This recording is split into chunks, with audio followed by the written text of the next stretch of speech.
following show contains adult content. It's not our intent to offend anyone, but we want to inform you that if you are a child under the age of 18 or get offended easily, this next show may not be for you. The content, opinions, and subject matter of these shows are solely the choice of your show hosts and their guests, and not those of the Entertainment Network or any affiliated stations. Any comments or inquiries should be directed to those show hosts. Thank you for listening.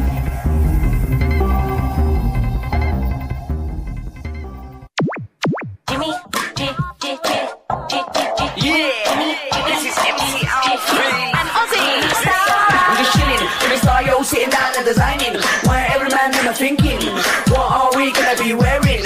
Yo, I'm a Liverpool MC, you can't test me, big up the girls inside the party, let's get down to crazy Jimmy, big up myself and known as Alfie, the one and only, the Turkish MC. Always love the clothes of Jimmy. British punk, yo, wanna be, Jimmy Star's new celebrity. We'll take you out to Jimmy Star's. Here we go. Hey everybody, what's up? Welcome to the Jimmy Star Show with Ron Russell, bringing you the good times in music, fashion, pop culture, and entertainment. We have a fun show for you guys today. We had some difficulties, so even though we advertised certain guests, they're not going to be on the show. Our first guest, Hannah Fierman, is on her way flying to a new movie, and she was supposed to be in her hotel room this morning, but the planes got delayed, and she's in the air flying, so she can't come on the show. So I asked our good friend Jeff Caperton to fill in for a little while. So he's going to come on and fill in today, and we can talk about some of his new stuff, because I didn't even know it, but he was one of the stunt performers on F1, the Brad Pitt movie with 4 Academy Award nominations this year. So it should be cool. And then our second guest is Matt Axton. He's a fabulous musician, and he's also has real famous family and stuff, so it should be a lot of fun. So we're going to have a good show today. Hands. I like to wring my hands. I know, but you look like a crazy fuck. That's okay. No, crazy people in nut houses wring their hands all the time. They're like this. So in the meantime, we've got people joining us in the chat room. It's going to be fun. Hello, Stefan Daniel Bell, Angela Joseph, 2 Wednesdays off in a row. It's nice to see you. Cindy Lady Lake is in the chat room. So hello, everybody. We're going to have a lot of fun today on the show. We also have a couple little videos that we made for Ron to promote some of his projects that we're going to be putting out. And we're going to play that. And also, we're going to play a music video before Jeff comes on. And you can watch me tongue kiss my dog. There you go. Why do dogs like to tongue kiss? They love to lick our tongues. And it's very bad because they're full of germs. Don't lick my tongue, you little pervert. Even though you don't have a problem, he kisses us all the time. I'm your father. You don't tongue kiss your father. He just licks you all over. But if it goes in your mouth, then it goes in your mouth. If it's a little girl dog, you tongue kiss her. But you don't tongue kiss your father. So I want to tell everybody you can listen to the Jimmy Star Show. We're on YouTube Live and we're on YouTube Live on Wednesdays through our station W4CY Radio. We're also on Apple Podcasts, Libsyn, iHeartRadio, SoundCloud, iTunes, Spotify, Amazon Music, Google Podcasts, and there's like 150 million more of them, but those are the biggest ones. So we let everybody know that. And do you have anything you want to say, or you want me to play your little videos first? You can play my videos, but I'm worried about my eyes are itching. And now I see all over Facebook they have this thing about eye bugs, little bugs that live in your eyelashes. What the hell is that? We don't have that. I don't know. They scare the shit out of you in Facebook. You got to quit reading all the fake shit on Facebook. No, when you read Facebook, you could kill yourself because you got everything they have, every disease, that you're going to die in a week. I mean, Facebook has really turned to shit. Also, though, if you click on one ad on Facebook, then all your ads will be that. Like I clicked on an ad for a knee thing for people with bad knees, and now every ad is knees. Comes on knees. I also get a lot of toy ads, which I like, but don't buy toys on Facebook, you guys. I've done it twice, and they were total crap, like totally misrepresented. And Ron bought a Marilyn Monroe doll that looked like it was going to be like this, and it was this big. Piece of shit. It was like 2 inches tall for $30. Look at him, how he's licking my knee, my bad knee. Bad knee. I had it done. It should be a good knee, but it's a bad knee. In fact, right after the show, we hop in the car and we go to Loma Linda, a very good hospital at 40 miles from here, for a second opinion on why Jimmy and I still have pain in our knees. Yep. That's what we're doing today. It really stinks. I would not advise you to have the operation unless it's a necessity. You're crippled, because I was better off before the surgery. I could tolerate the pain, and I used to get shots that were some kind of shit they poured in my knee to make it move. So I really didn't need the operation. And I really wish the doctor would have told me what it incurred. Oh, it's nothing. You know, you'll be up and running around. No, it's a lie. They never told me that I would be in severe pain. They never said it would take 2 years to heal. And they never said I'd have one knee bigger than the other because it's always swollen. So, you know, doctors suck. Money, money, money. They want money. And the doctors that work at the hospitals that I go to are very good hospitals. They're on salary. So the more operations they do, the more their salary is. So you see, we're victims all around. So we want to give a shout out to B. Claudia, who's not with us. She's got the flu in Germany. So B, get well wishes. We hope you feel better. We think you're terrific, and thanks for all you do for us. And so what we're going to do, you guys, so Ron has 3 movies. One of them is called Clown Motel, 3 Ways to Hell. It should be coming out this summer, actually. We've already seen the movie. We've been to the premiere. So we made some promos, so he has his own posters for the movie. So we're going to do Rebel. We're going to do the one that says Clown Motel first. And what we're going to do, you guys, these are really short videos. We're going to play them 3 times so you guys can see them, and that way they show up great later on YouTube. But the first one, here is Ron's personalized promo for Clown Motel 3, where he plays General Milan. He's definitely the best one in the movie, and he looks great too. And so enjoy, you guys. Check this poster out right Who's here. a little prejudiced, do you think? Clown Motel, 3 Ways to Hell. Take it away, Rebel.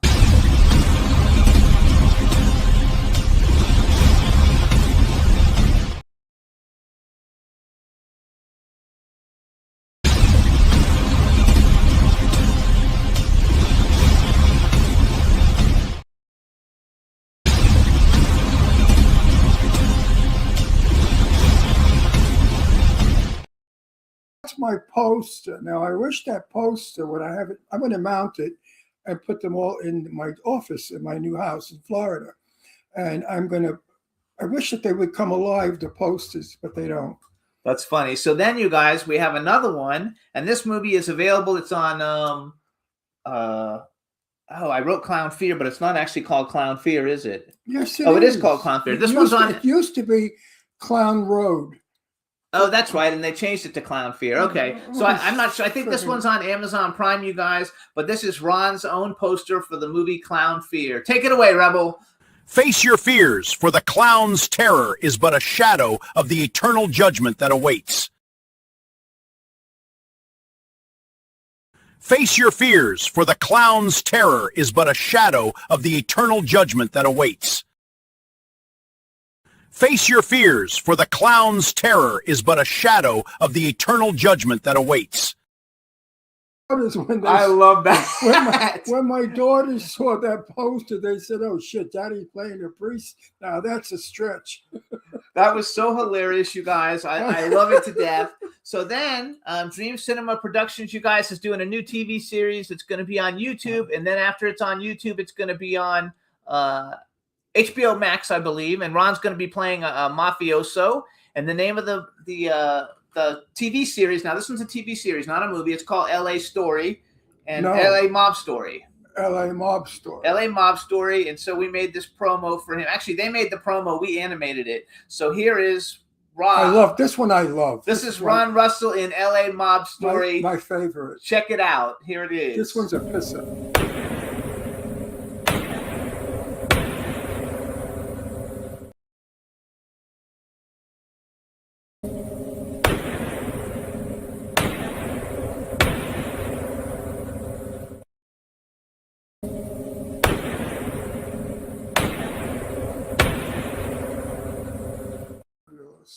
Ron loves that one, you guys. I love he thinks that one. He sits and watches that all the time. He like totally digs I it. put it on my phone, but it doesn't shoot. It just stays there like a picture. So that's it. I'll see. They like the posters. I love the posters. These are the new way to advertise your work.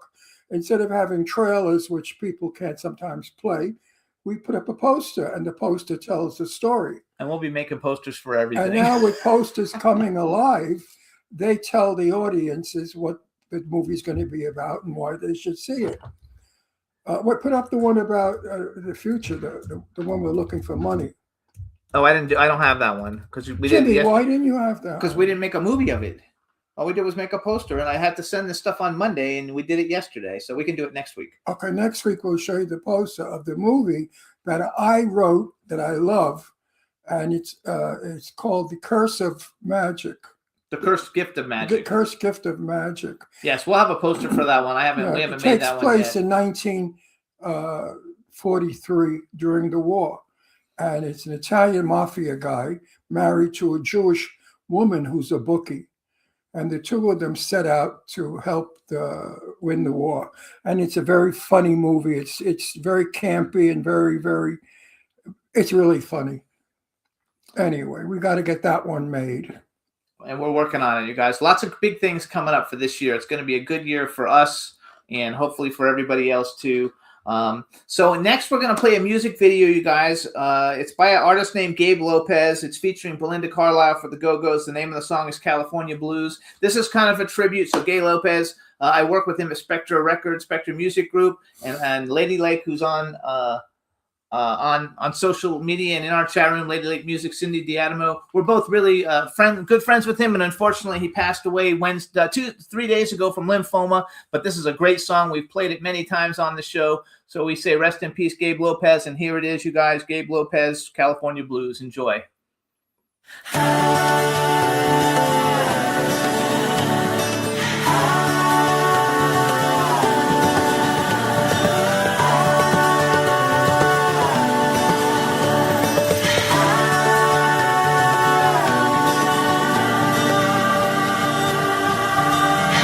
When all the waves come crashing down and I get lost with you, I'm found. Oh, and we take on the neighborhood, the bad and good of Hollywood. Oh, How the gods and demons collide. at the sunset door, It can change the stars in your eyes. when I look into your California, California. You take away my California, California blues. And all the sinners wanna taste, they try to steal your heart away. Oh, but your love never disappears, like here the summer's fall, yeah.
So that's Gabe Lopez, California Blues. Now I'm going to do a little cool trivia thing just because I think it's cool and everybody will like it. But about 9 years ago, I think, maybe 8 or 9 years ago, when we were in Pennsylvania, we were friends with Michael Damian, and he did a movie called High Strung, and we went to the red carpet premiere and interviewed people in it. And the movie starred Nicholas Galitzine, who 9 years ago, nobody really knew who he was.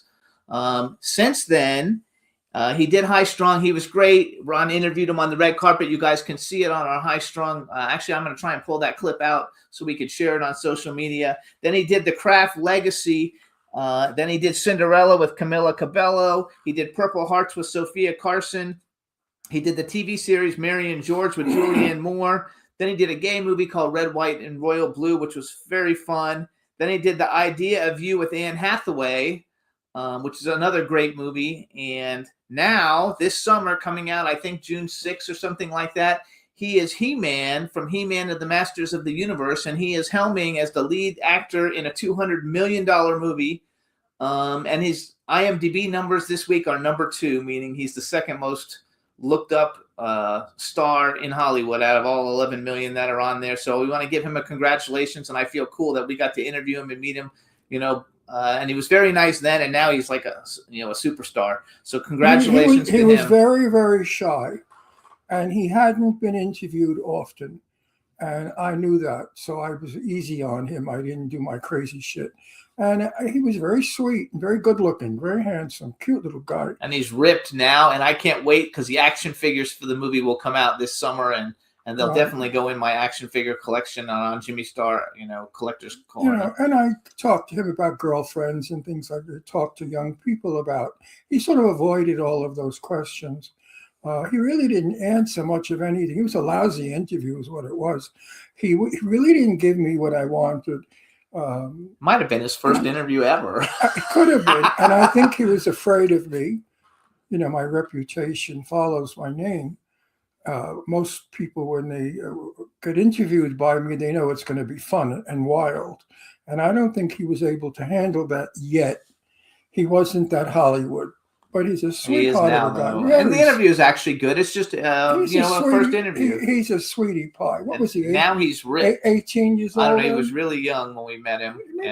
How do you interview an 18-year-old actor? And he plays a violinist. And High Strung is actually a very it's a great good movie. The movie's great. Done by Michael Damian. And Michael Damian, of course, we love him, and I love his wife. They're lovely people. And if you want to see another movie, check out The Idea of You with Anne Hathaway. It's really good. He's like a member of a boy band, and she's a MILF.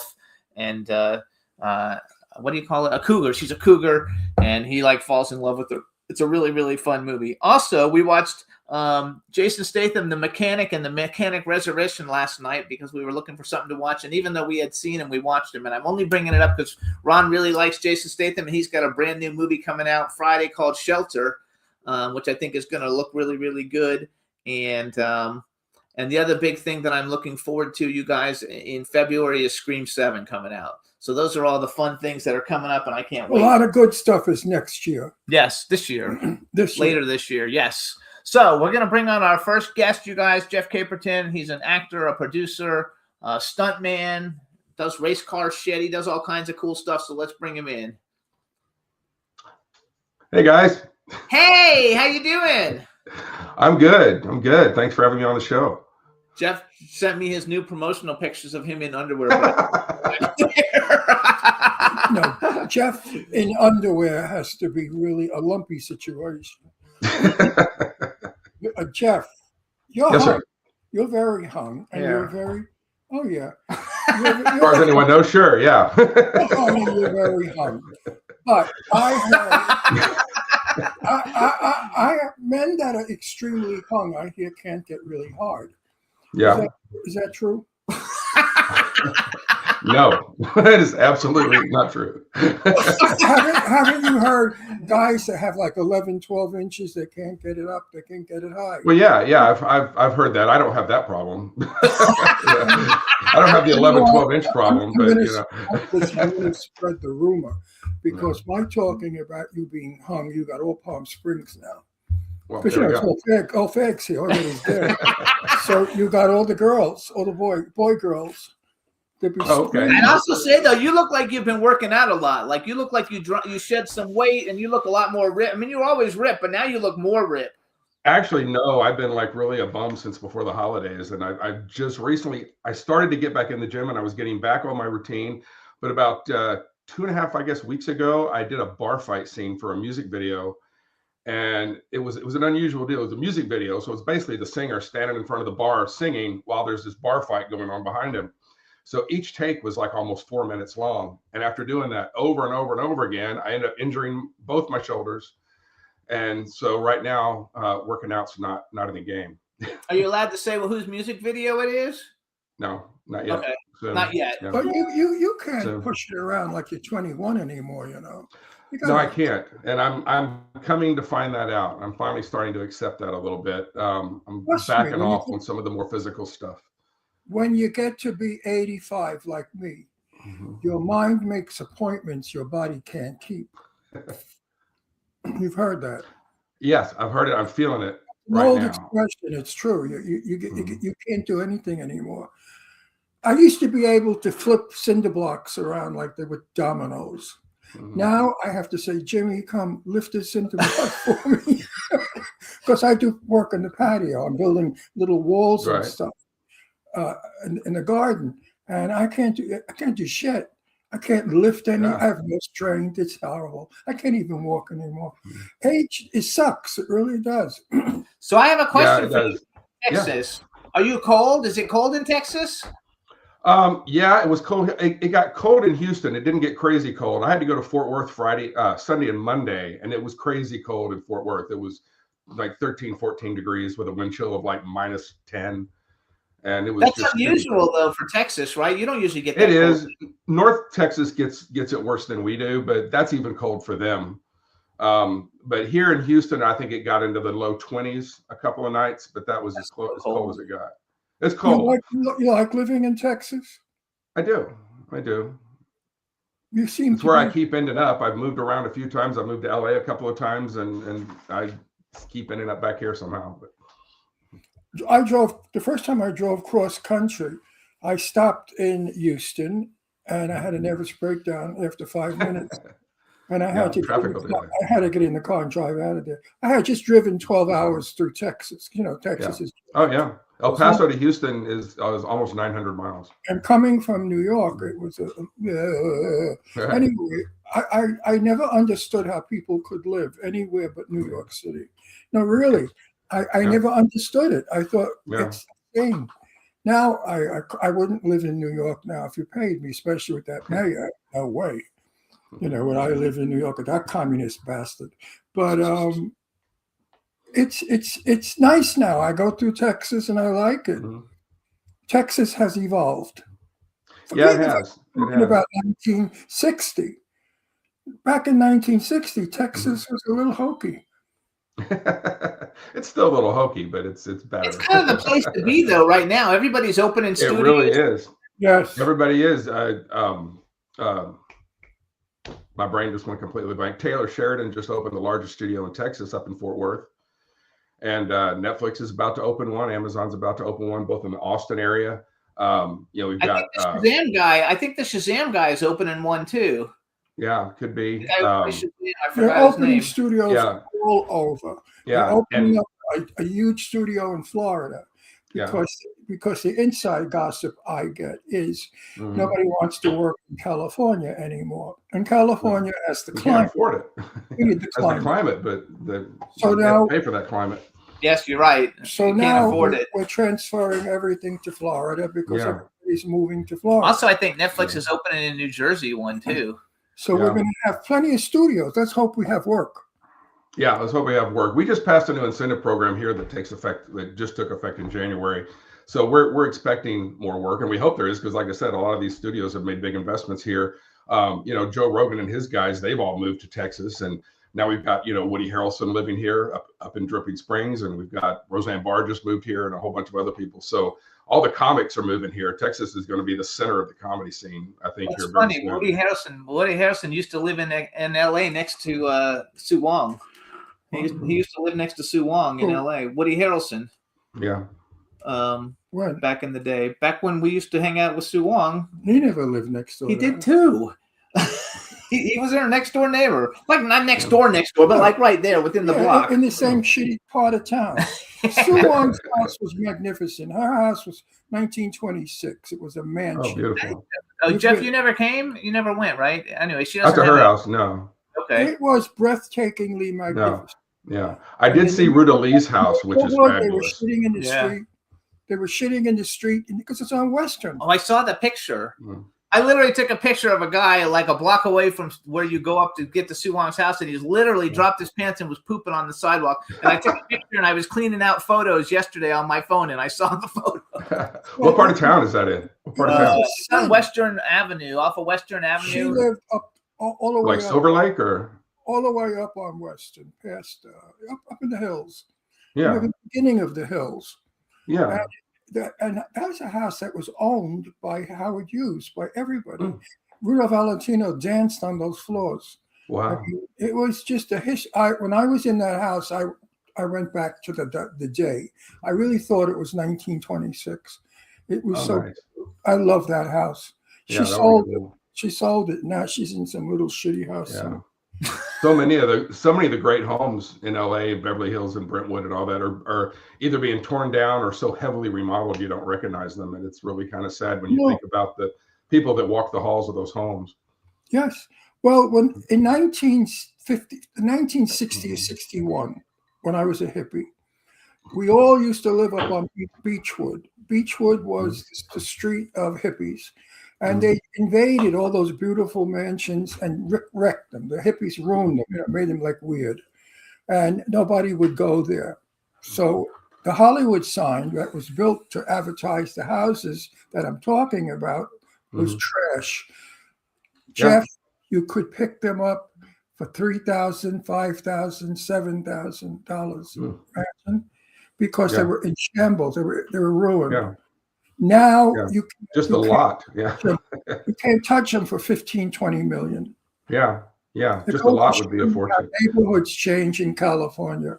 Yeah, What's it- I remember in 1985 when I first moved to LA, a friend of mine and I climbed up to the Hollywood sign back when you could still do that.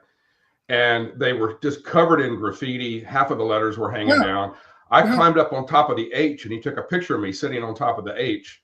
And I just found that recently. It's real fuzzy because it was a Polaroid and I had a scan of the old Polaroid. But yeah, I just remember going up there and thinking, God, they're all covered in graffiti. They look terrible. Now they maintain them now, but they really didn't do that back then. I remember when one of the letters fell off and they left it without the letter. So it was kind of like, hello, wall. I love it. But So, are you working a lot lately? I think you've been doing some stuff. Not really. I've been doing just some contract work and different stuff. There really hasn't been a lot going on. I think everybody was kind of waiting on the incentives to kick in Texas. And then I've got a couple of films that are still waiting on funding that I'm kind of twiddling my thumbs and trying to get a fire lit under those to get those happening. But otherwise, it really haven't done a whole lot. The last big screen, big movie that I did was F1, and we finished that in November of 24. So it's been a little over a year. So, since we congratulations wrapped on that. So, I had no Yeah, how idea about that? on that. I looked at your IMDb this morning. I know it's up for 4 Yeah. Academy Award nominations. And It is. It's also up for an actor award, which is the old Screen Actors Guild Awards. It's the first year they've done an award for stuntmen. Oh, really? Yeah. Who got nominated? Did you get nominated? The whole team got nominated, which is like good for 80 you. some odd people. So it's not like I did anything. It was 80 some odd people, so That's awesome. you it and was I a tremendous. think we're going to be in a movie coming up soon. Yes, we are.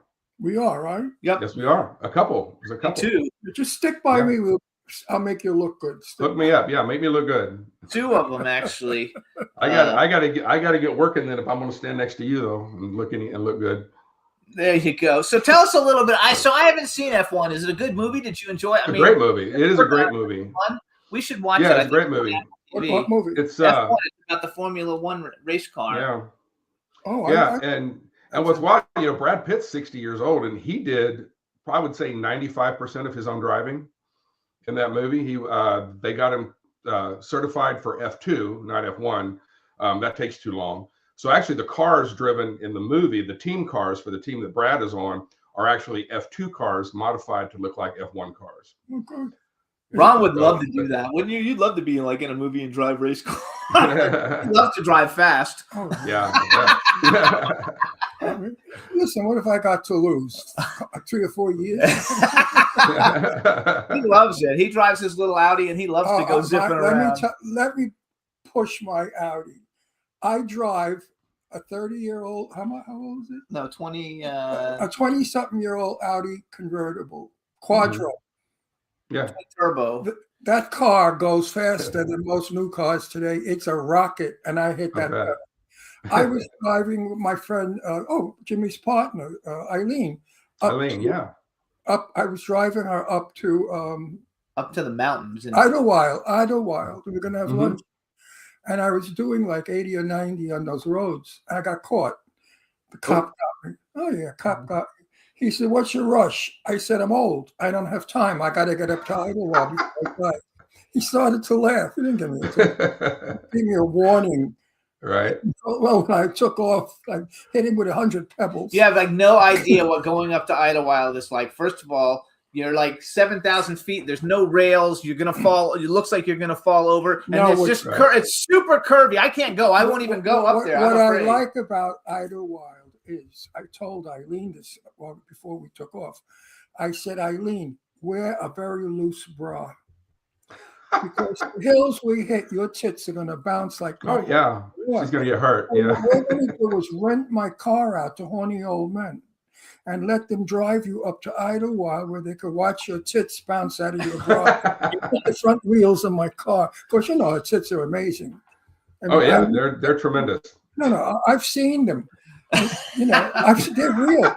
No, well, I'm gay. What the hell? I lay in bed with her. We talk on the phone. And I said, those tits are amazing. Don't they hurt? She said, no. I said, sometimes my dick hurts because it gets caught in places it shouldn't. Right. She said, no, my tits are fine.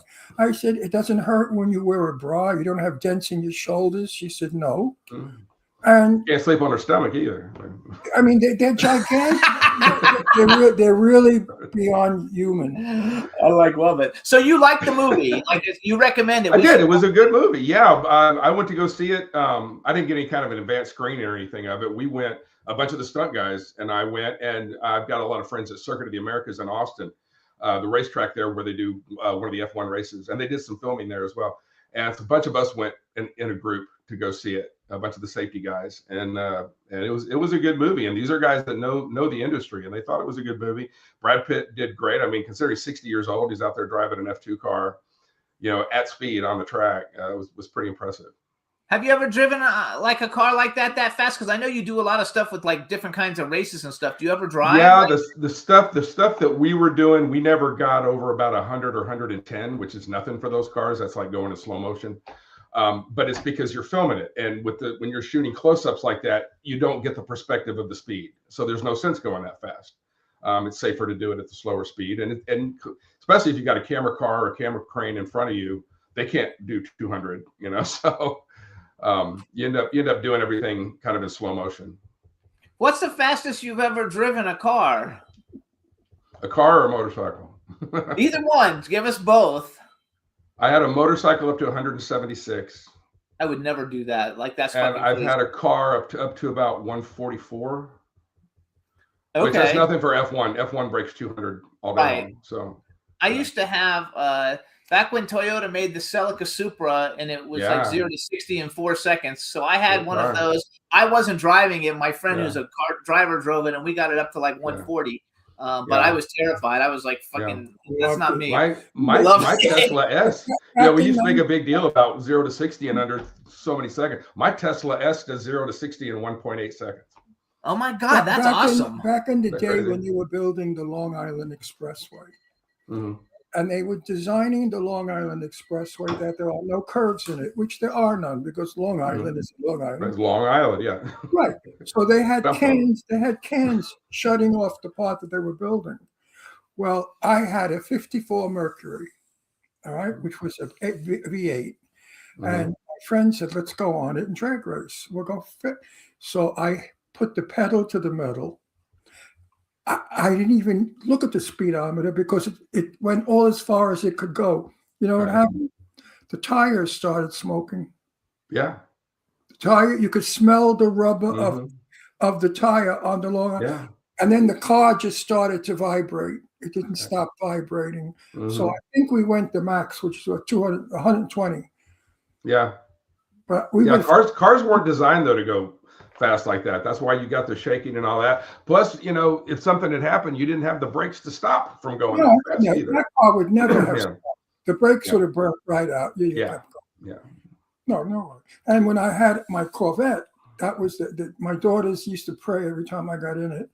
They said, "Daddy, please, please." I said, "I can't help it. The car goes." Yeah, that's his excuse for everything. No, I don't. I don't do anything. I get in, I start it, and I'm doing 90. I don't know why. No, You've driven a vet, right? Yeah. Mhm. Oh yeah. They go from the It minute goes.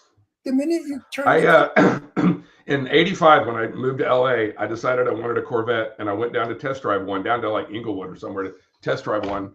And I'm out with the salesman, you know, in the car. We're on like a divided 4-lane road, and we're in the outside lane.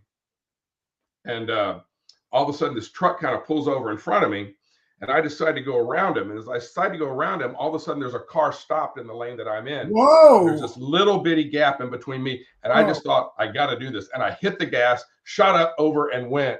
And absolutely, I swear the salesman pissed himself. Had to. I almost did. Scared the living crap out of the salesman, but we did it. It was awesome, man. Just up and over and gone. And I mean, had inches on both sides, I think. I Shouldn't have done it. It was bad. Don't do this at home, Jimmy kids. It's not safe. Jimmy still doesn't believe me. He says I'm a liar. I had a 65 Mustang. Mhm. Hello, you know what they do. Yeah, yeah. I made it from Long Island to Los Angeles in a day and a half. Whew. It takes me a day and a half to get there from Houston. I was about, whatever, 65. I was 25. Mhm. So the car didn't stop. And the roads, you know, there were very few police on the roads then. Mhm. So, yeah, it was maybe more than a day and a half, but it was not more than 2 days. And Yeah. that's a 4-day trip. So Yeah. you can imagine the speed I was doing. Yeah. I- My show car is a 2005 Mustang, and it's, of course, it's modified, but it's crazy fast. What do you I mean can does spin what does the that mean, tires a in all show 5 car? gears. What does it mean, a show car? That's like your like fancy. I've got a car that I use for doing it's a car I use for doing stunt shows and stuff. I go out and do like okay. drifting and some track work, and I try not to crash it. I don't like, jump anything with it or anything. I'm not, Right.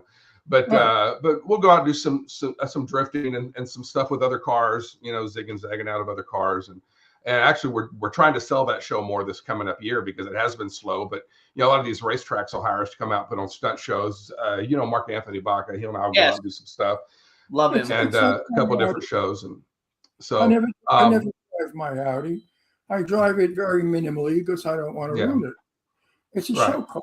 It's perfect. But he does shows actually. that's a show car. This is actually for doing shows, and it does get torn up, but I knew that's why it's an older car. It's very easy to fix, and something does Yes. happen to it. It's not hard to fix, but it's crazy fast. Like I said, I can spin the tires in all 5 gears. When I had my Supra, the reason I got rid of it is because the tires blew out so fast. And the tires back then, 20 years ago, the tires were like $300 they weren't a made like tire. this. And I used to like blow them out all the time. $1,000 now. And we used to have the same problem when we had our Mercedes convertible. Like the tires like blew out on us like twice, Mhm.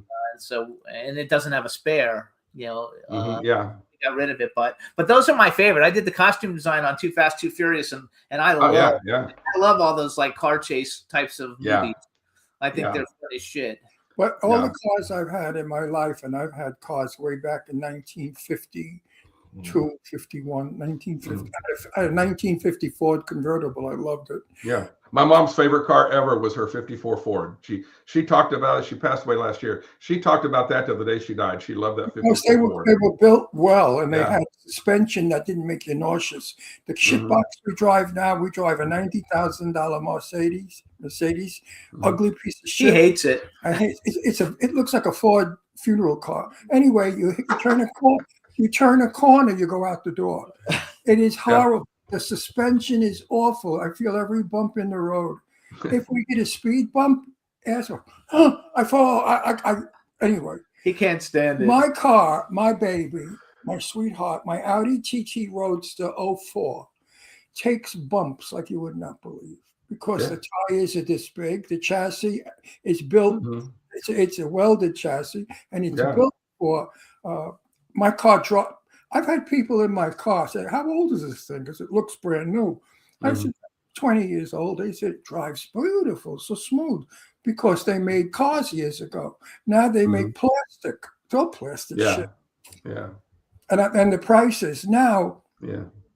I was looking at the brand new Cadillac convertible, 140,000. Yeah. Everybody can afford that.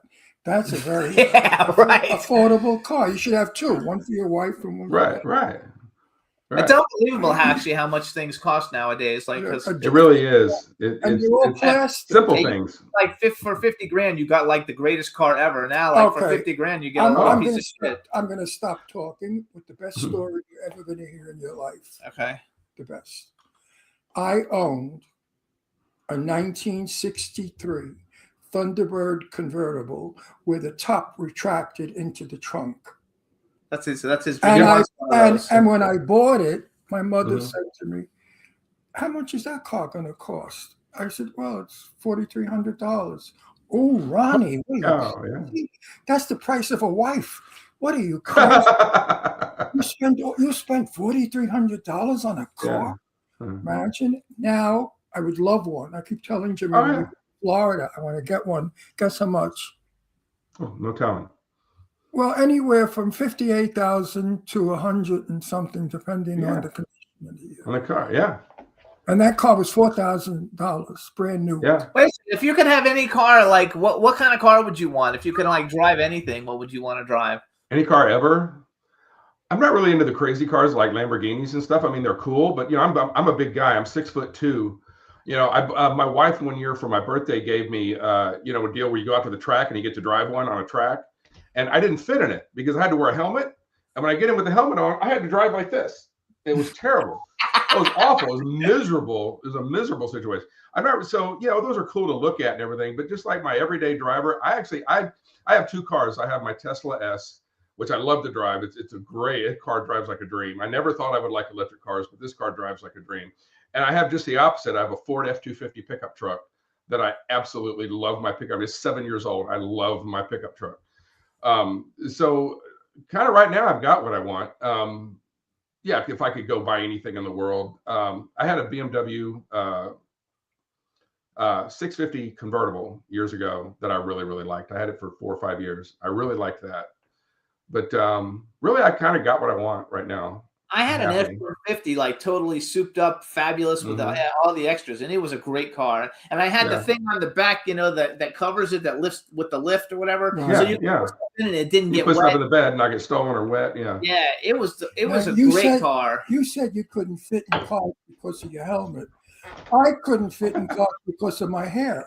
Oh, I'm not lying. I thought you were going to say because of your dick, but anyway, I'm sorry. Right on a Porsche.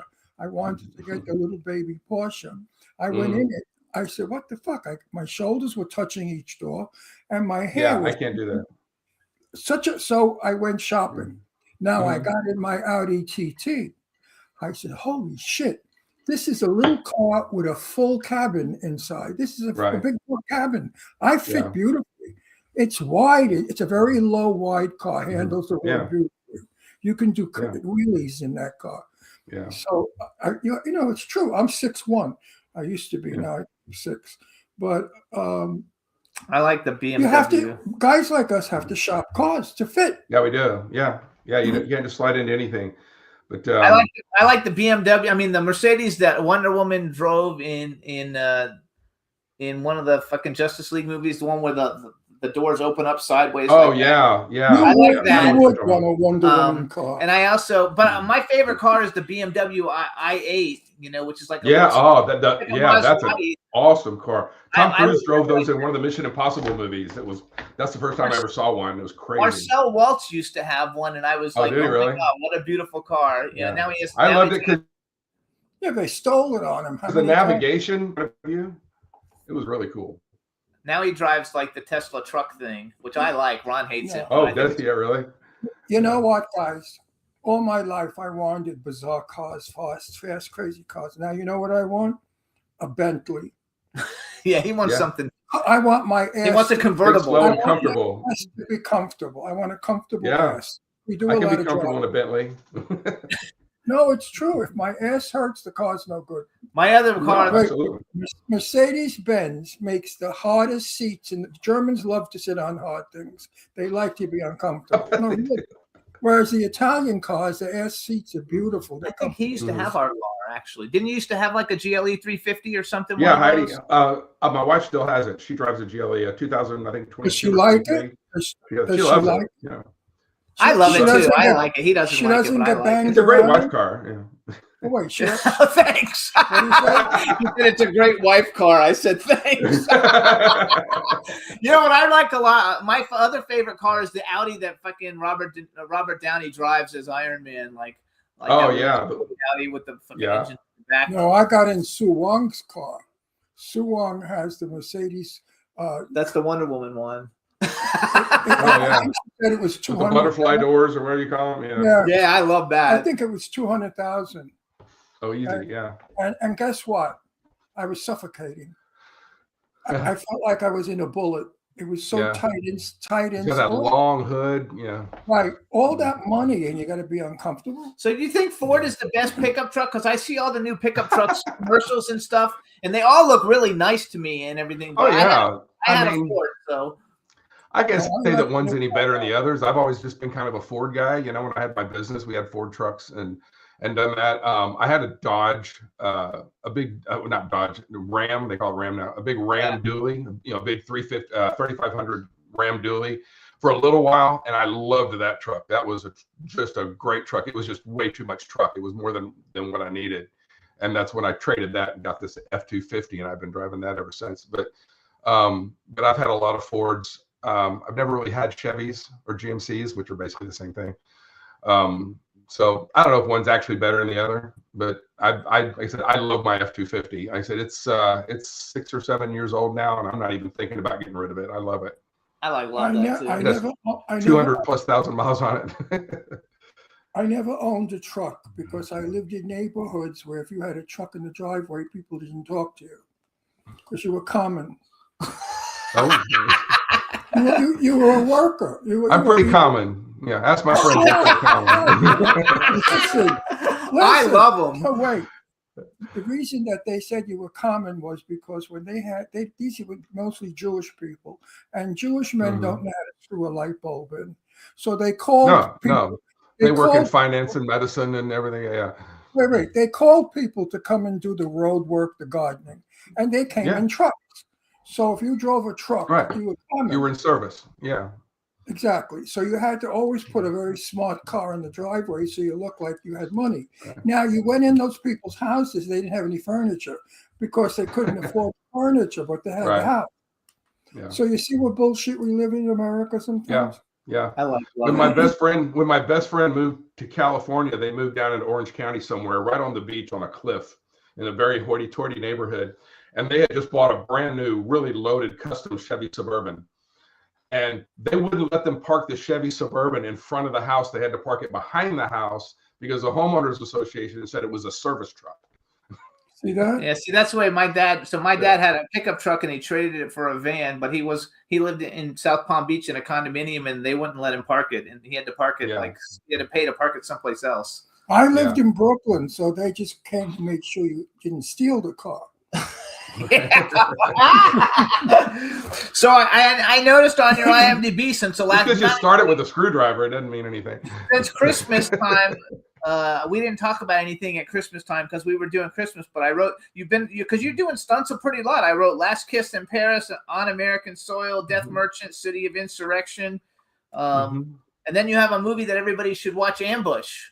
Ambush, Where's great Ambush movie. streaming? Yeah. Where's it streaming? It's streaming everywhere. I know it's on Amazon, but it's on some other services too. I think it's on Apple and a couple of others. Ambush is a movie that my business partner Mark Berman and I. It took us, gosh, we started putting that movie together right after Dog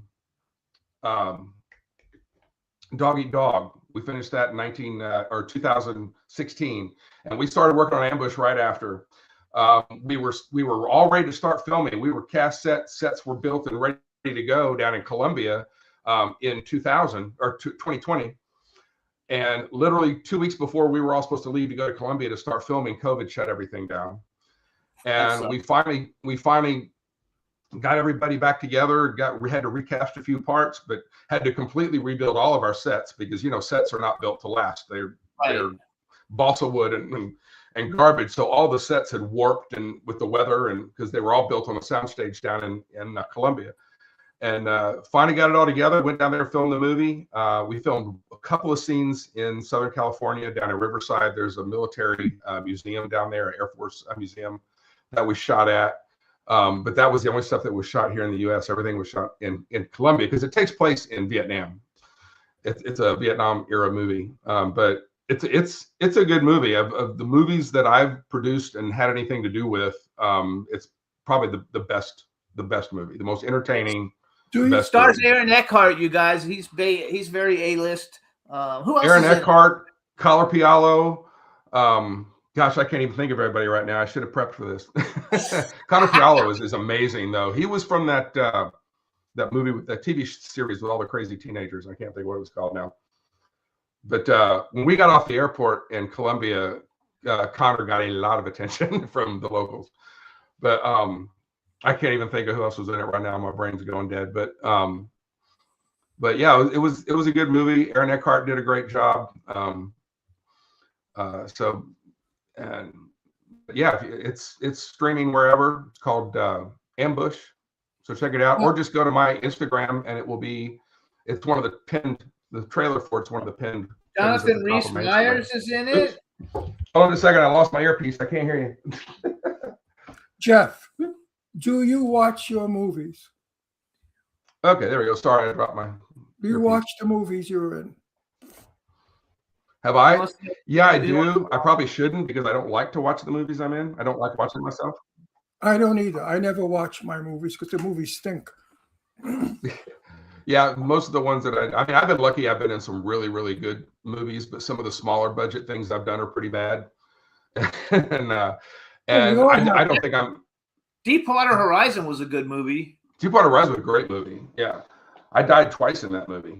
So I was a stuntman, and you actually see me die 2 times because I was doubling for a couple of different people. So that was a great movie, and I got to work with Wahlberg. That was the second time I worked with Mark Wahlberg, and got to work with gosh,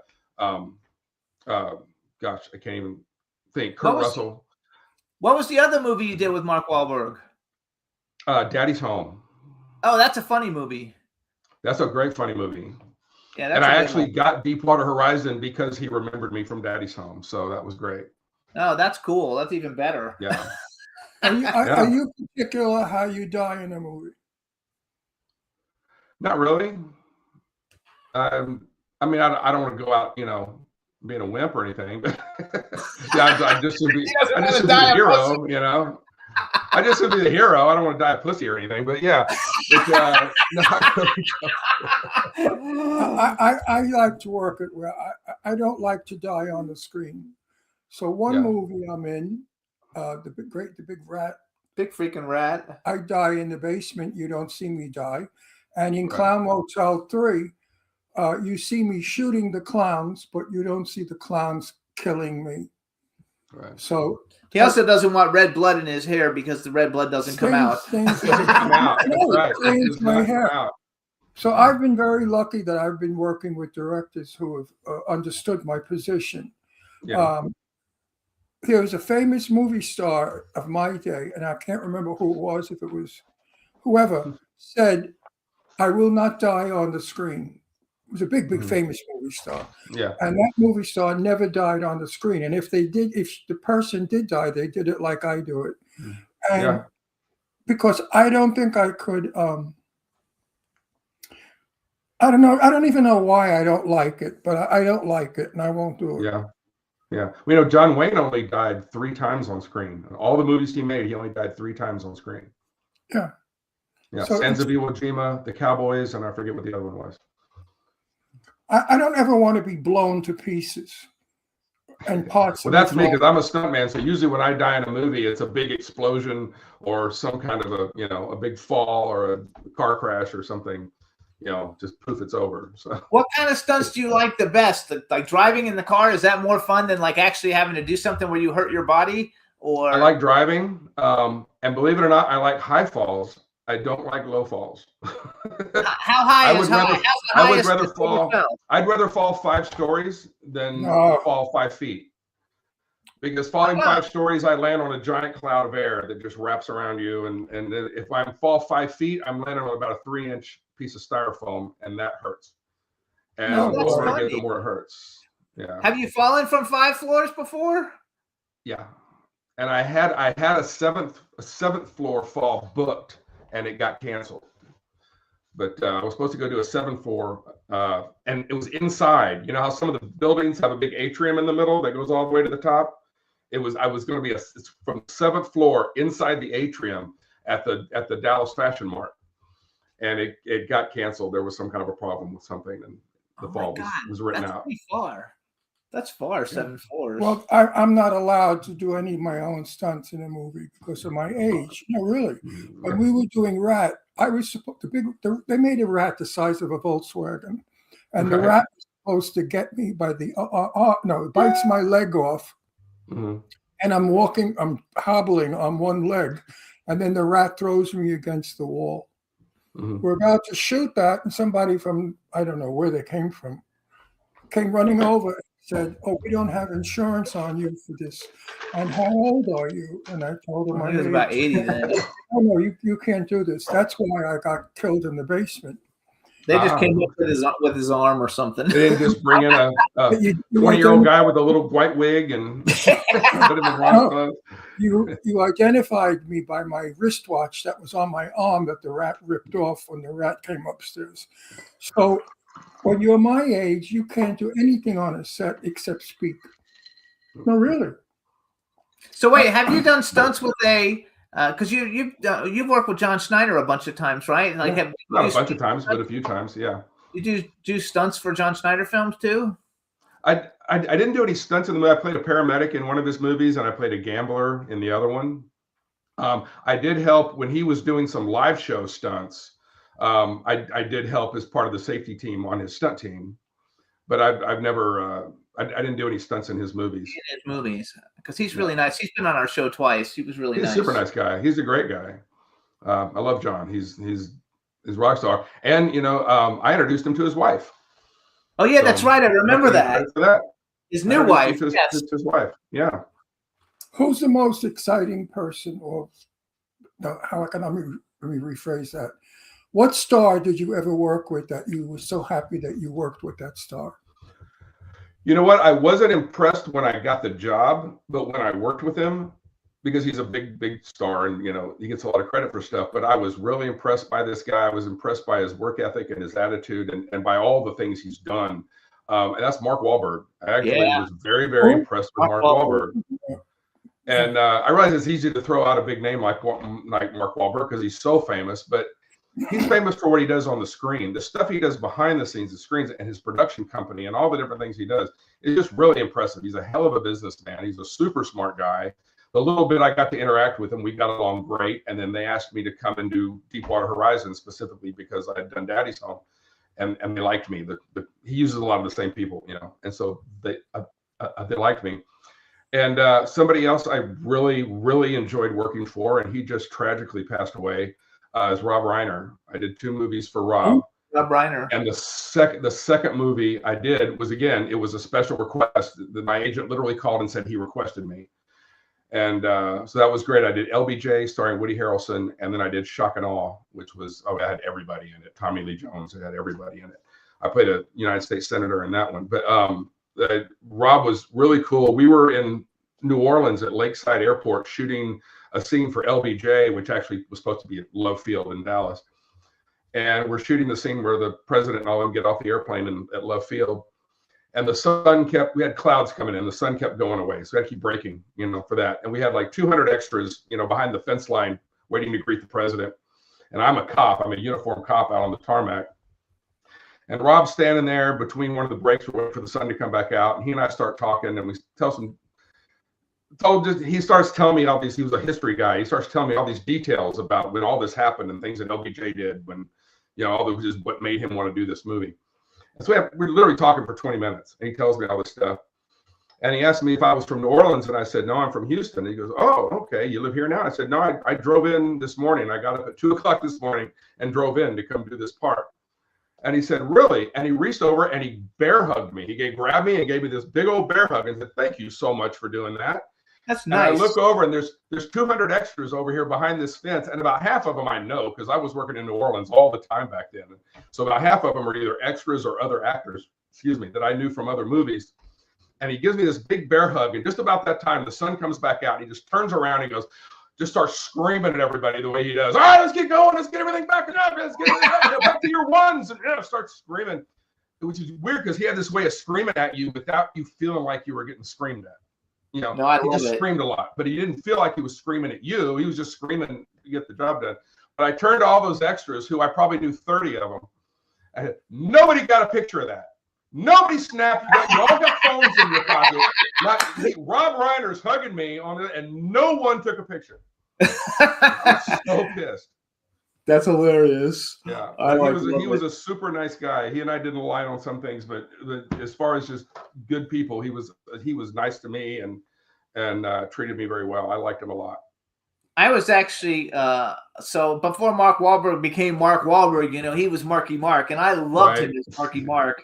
And actually, so it was Marky Mark at the Funky Bunch, and I'm actually friends with the Funky Bunch. As a matter of fact, we might be bringing them on the show because they got cool. in April. They're doing a new song, the Funky Bunch, with CeCe Peniston, who's also a good friend of ours. So we'll probably bring them on and promote their new song when it comes out. But Mark Wahlberg's freaking awesome, and he doesn't make bad movies. I remember him back from when he was just getting started, and he did Fear with Reese Witherspoon. Yeah. And it was such a good movie, and I was like, "Oh my God, he's really going to be good at this," because his very first movie was fucking awesome. Yeah, but I could top you guys off Okay. because Sophia Loren, when I was with her in Hungary, That's right. she was starting off. She wasn't the star she is today, but she was the loveliest, most demure, charming woman I've ever met in my life. There was nothing coarse or harsh about her. She was very understated and very, very simpatica, and I fell nearly in love with her. And I was gay. I didn't give a shit. Oh, I can even tell just watching her that she's one of those people when she walks in the room, the whole room just becomes her. Oh, Yes. Sophia became a great legend Yeah. today. But I met her back in 1959. So let's go. We only have a couple minutes left, but And I was proud to be in a movie with her. let's say any nowadays stars that are living. If you could work with anybody nowadays, who would you like to work with, male and female? I'd love to work with Mark again, but in a way bigger part. Yes. I'd like to be like the in a buddy movie with him, That would like be some awesome. kind of a buddy cop movie or something. I think that would be Did you see tremendous. Mark's? Did you see Mark's work in the airplane with? What was it? That movie's wonderful. Yeah. Mark Wahlberg plays a criminal who gets in an airplane in a disguise to try to kill the witness that they're bringing in. It has Michelle Dockery from Downton Abbey. Hang on, I'm gonna look it up. I remember seeing previews. It's on HBO. It's on HBO Max. It's so good. We saw it in the theater and on HBO Max. We watched it twice. Mark I'm Wahlberg gonna look that up. gotten an award for his performance. He Yeah. was absolutely the best. So far from who he is, his I said I would vote for him. It was, it really is a good movie. I mean, almost the whole movie takes place with just the three actors in this an airplane. It's a wonderful. You would love the movie. Yeah, it's a really good. I'm going to tell my wife that we'll probably watch it maybe tonight because I was supposed to travel. I was supposed to be out of town today, and I think it's my one of job got Mark's- canceled. So It's one of Mark's best works. So I think if you see it, and then when you see him and tell him you saw it, he'll be pleased. yeah. You'd please him. But if I could pick anybody, if I could pick any project in the world, I would go do a buddy movie with Mark Wahlberg. So Yeah, that's cool. I love that. Hang on, I'm trying to see what the name of that movie was, and I don't see it. Okay, give us. I could get really artsy and artistic and think of something more impressive, but I really can't. That's okay. What about who's a female? Not it doesn't have to be a love interest, just a female you'd like to work with, a nowadays lady. I'd love to work with Jennifer Aniston. I think she's great. Also, well, you just said her name from Downton Abbey. Yeah, that's Michelle Lady Dockery. Mary. Oh, I want to. Yeah, Michelle I Dockery. want- That is the classiest lady I have ever seen in my life. She is. I want she to is work something. with her so bad. I put the feelers Yeah. out. She has to be in a mob movie because I'm always a gangster. So Yeah. if we ever get her in a mob movie, I think Michelle Dockery is the greatest Yeah. actress of our day. It's called Put her in the Flight. Magic movie. We could put her in the Magic movie. I would love to put her in it. Yes. So Yeah. Flight Risk is the name of the movie. Flight Risk. Okay. Directed Why by haven't I Mel. heard of that? Directed by Mel Gibson, and the other star Oh, in it nice. is Topher Grace. So it's Topher Oh, Grace, nice. Mark Wahlberg, and Michelle Dockery all in a plane. That's almost the whole movie. Yeah. And We're Michelle, we're so gonna watch that maybe tonight. It's on HBO Max, I think. It was when we saw it, at least. Michelle Dockery steals the movie. Mark Wahlberg bet. is fighting to steal the movie. So Right. you've got two super actors both fighting for the movie. Battling it out. Made Yeah. the movie great. That's what made It the was so movie great. good. Ron Right. never watches anything twice unless it's a classic movie from like the 50s or whatever. And we watched Right. it twice, and we'll probably watch it again. Well, I only watched. I only watched the old movies because I was friends with most of the people in them. Don't Yeah. forget, I'm 85. My Yeah. Hollywood years go back 65 years. Yeah. So I know a lot, and you know why? I love to watch them because they're all dead. Like I watch my Jane Russell movies over and Yeah. over. again. Mhm. I cry sometimes because I. Yeah. Oh, miss- I bet. I bet. oh, I only met miss- her once, but she was a classy lady. She was so nice. Oh, I love her. I miss her friendship. I really I do. bet. Oh, I do. And Blackwell's friendship, I loved him too. Hang on. Anyway, that's a sad part about growing old in our business. So many pass away that you've worked with, and you have such memories. It's sad. You get angry. Like, why did they die? They should get, like, why did Jane die? I wanted Jimmy. Especially the ones that died younger. Anything under 80. It's sad when they die that young. Well, So I Absolutely. wanted Jimmy to meet Jane Russell so bad, and Mr. Blackwell, my two best friends. Also, you guys, anybody who's watching the shows, Investors in Movies, we got a couple movies Jeff and I are doing. One of them is called Carnival, and it's a horror movie. One of them is called Cry Havoc, and Cry Havoc is with Adam Marcus, great director, Yeah. great, huge horror director, and it's a type of werewolf kind of movie, and it's a trilogy. There's going to be But three it's of kind them. of a unique twist on it. And I tell you, I've been involved in a lot of movies. These are two of the best scripts I've ever been involved with. So I'm really excited to get these done. And I include the big budget movies I've been in. These are two of the best scripts I've ever been involved in. So I think once we get them going, I think they're going to do tremendous. And I'm excited about the Magic movie. I love that little story about the Cursed Gift of Magic, you guys, is another one. The Curse, yeah. I think That's you guys will love it. amazing. That's a great script. So That's my movie, right? Yeah, that's your movie. You wrote it, didn't you? Did you read the script? yeah. Yes, Did you understand the humor? I did.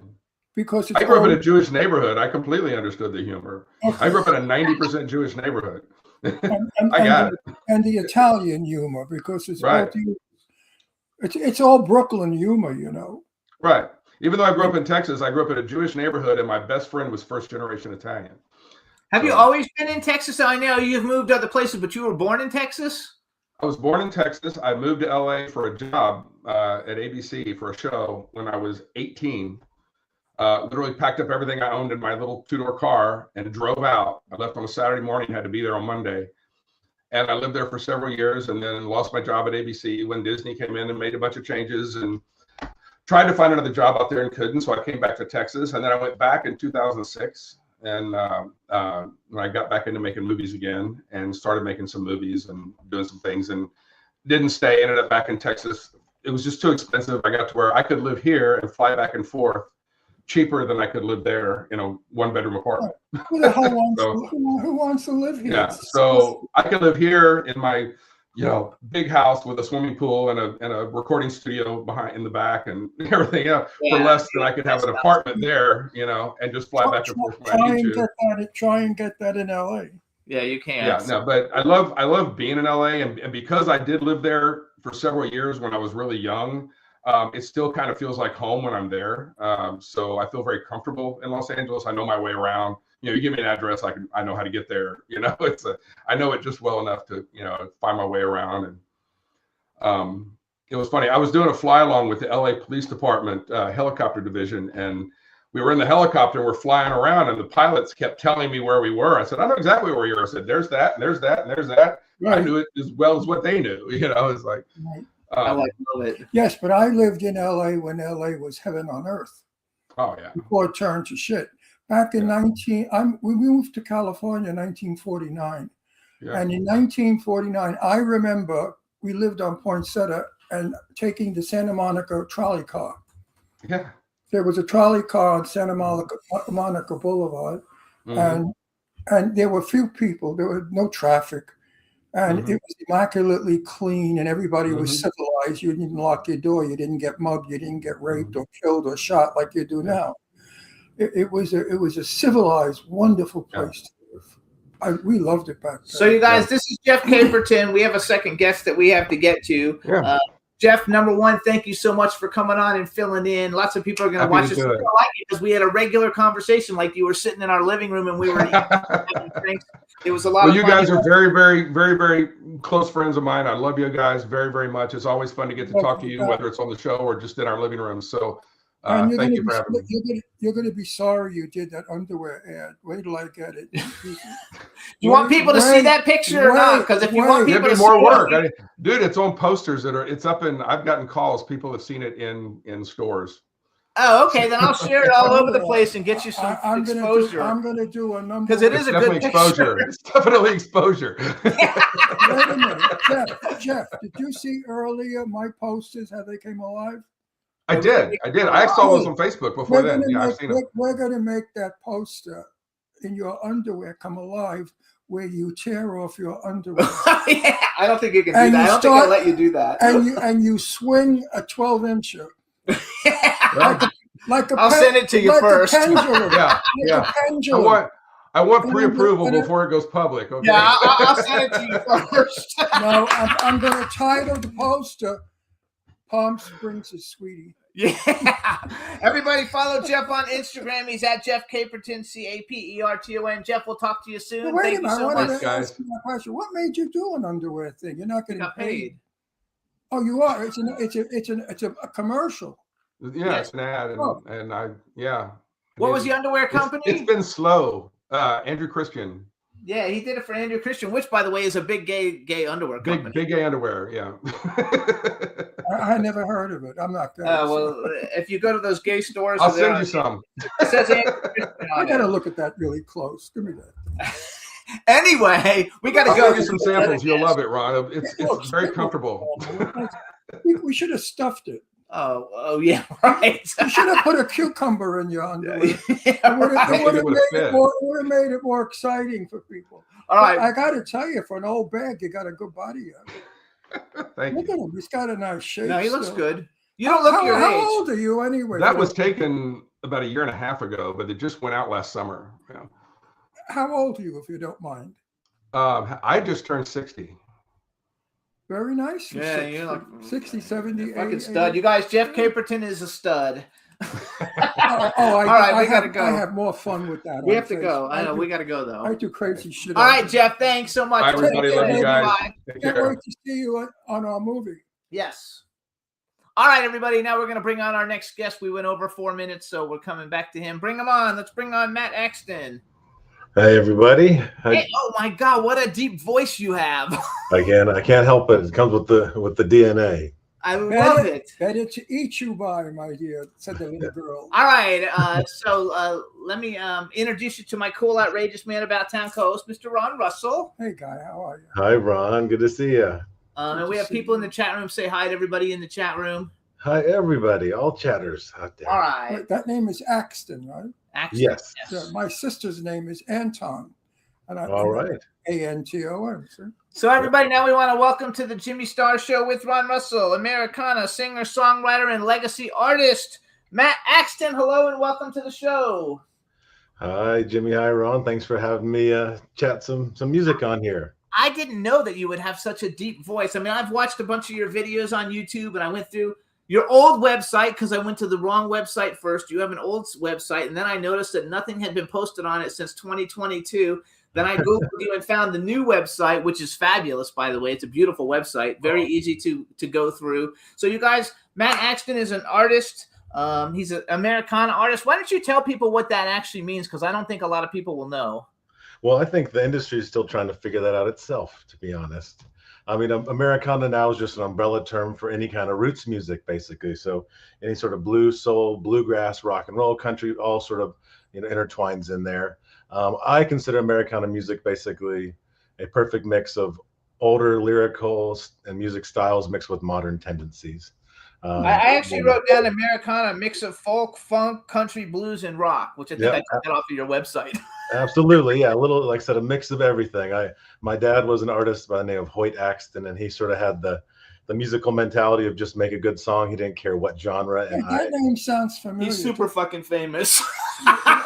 Listen, I got to go through my file, which is 65 years old, 80 years old. Wait a minute. Actually, wait, what's the name? Hoyt Axton. Yeah, sure, I know that name. So he comes from, you guys, from a musical, legendary music family. His grandmother was very famous. His father was Hoyt Axton, you guys, and I wrote some notes down about him. But you guys, he through Three Dog Night had two really big hits, Joy to the World and Never Been to Spain. I think those are right. So that was done by Three Dog Night. He did the Pusher for Steppenwolf. And then the No song was covered by Ringo Starr. And he also his first hit was called Greenback Dollar by the Kingston Trio. You probably know who they are. Of course. And he was an actor, which I didn't see actor on your resume anywhere. But you guys, I wrote down the Black Stallion, Gremlins, Bonanza, I Dream of Jeannie, and Growing Pains. Yeah, just to name a few. I mean, he sort of songwriting was his first love, and all of his acting came off of some performance that somebody saw him was like, hey, I got a spot for you, and that snowballed into a successful career as well. So he was one of those entertainers who just dipped his toe in every artistic pond he could find, basically. Your father was a contemporary of mine. Yes, he would have been, probably. Yeah. What year was your father born? He was born 1938, and his career, so his first, Greenback Dollar was 1962. That was the first hit. He's 1940, so he was 2 years older than I. So you guys, Hoyt also has a famous grandmother, Mae Boren Axton. Did I pronounce it right? Yep, you did. So she was a songwriter. She wrote Heartbreak Hotel for Elvis Presley. She also wrote songs for Perry Como, Patsy Cline, Wanda Jackson. I didn't actually know who that was. Wanda Jackson. And she gave many top artists their first break, including Willie Nelson, Blake Shelton, Reba McEntire, and Garth Brooks, which are like four of the biggest names in country history music. So you come from a musical family, and I read on your bio that you didn't really you got to go and tour on buses and do all that stuff when you were younger, but you didn't really pick up a guitar until you were much older. Tell us a little bit about it. Sometime you were injured or in a hospital or something. Absolutely. So I grew up, in a double legacy musical family. So music was always around. It was life. It was the lifeblood of everything we did. And I'm very lucky too that my mother was my dad's piano player and band manager and music manager. So it was from every angle and every side that music was always sort of around me. But it was never forced upon us. So I went into sports. I went into, I played basketball, was supposed to go play college football, ended up hurting my knee.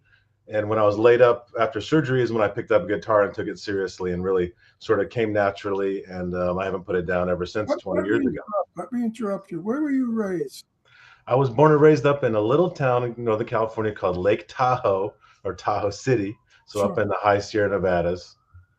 And but my dad always had a footprint down here in Los Angeles. My grandmother lived in Nashville. So we just sort of, I was raised on the road, but grew up in all those places sort of. But Tahoe. You didn't go to El Rodeo School, did you?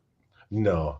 Or Beverly Hills High. So wait, I want to never lived in that neighborhood. I want to go back a second. So you said you hurt your knee. So because we talk about knees a lot on this show, because I've had 4 knee replacements in one knee. Wow. Ron had a knee replacement, and he's having a lot of difficulty. And as soon as this show's over, we're going to get a second opinion at a new knee doctor. So what did you have to do to your knee? Did you have to get it replaced, or you just tore something? No. So well, luckily in Lake Tahoe, because there's such a big ski and outdoor industry, they have some of the best Really knee good surgeons doctors. in the world. Yeah. So the first, I absolutely exploded my knee, ACL, MCL. The doctor said it was the worst knee he's ever seen. Sadly, they reconstructed it, and then about 10 years later, I hurt it again. So it's all my knee, but I imagine very soon I'm going to have to be taking the let's figure out how to fix that thing. No, try not to. If you don't have to do it, don't do it. It's the worst experience ever. Did you ever know such pain in your life? I mean, no, not when it first happened. When I was playing basketball, when it first happened, and my knee just sort of exploded. In that moment, I was like, "Oh my God!" It's sort of one of those earth-shattering moments where you're like, "I didn't know things could feel that way or not work that way anymore." So, Yeah. How tall are you? Wait. After the 6'4" on a good day. After the operation, 6'4". I have to find this out. After the operation, when did the pain stop? Well, so after the first one, like I said, there was a 3-month recuperation process. I had to stay off my knee on crutches for 3 months. And Wow. luckily, like I said, because I had such good surgeons, they did a great job on the first round. And I mean, it was pretty much, I was pain free. I'm one of those weirdos. I don't take pills or anything. I don't do like those trying to, pain management things. Yes. Which, so I sort of just deal with it a little differently. But it was pretty much pain free right away. Obviously, you have to build up the muscles, and there's little pointing pains. But I was lucky and sort of kept really massive pain away from most of that stuff. So he had his knee surgery, and he had a bad reaction to anesthesia. So he had the whole knee replaced and was unable to take painkillers for any of it. So he did his whole recovery like he took a little bit of Tylenol once in a while, but he can't even take that because they're not good for him. Yeah. And it messes him up. So I hallucinate, all right? Oh, I yeah. told my family one morning, my daughters and Jimmy, I just got off the phone with Sophia Loren. And she was so happy I called her. Well, a free trip out of it. I like it. Can you believe how and I believed it. Oh, Yeah. I was angry. I said, "You don't believe me, do you?" I really did. And then I stopped and I said to myself, maybe you didn't.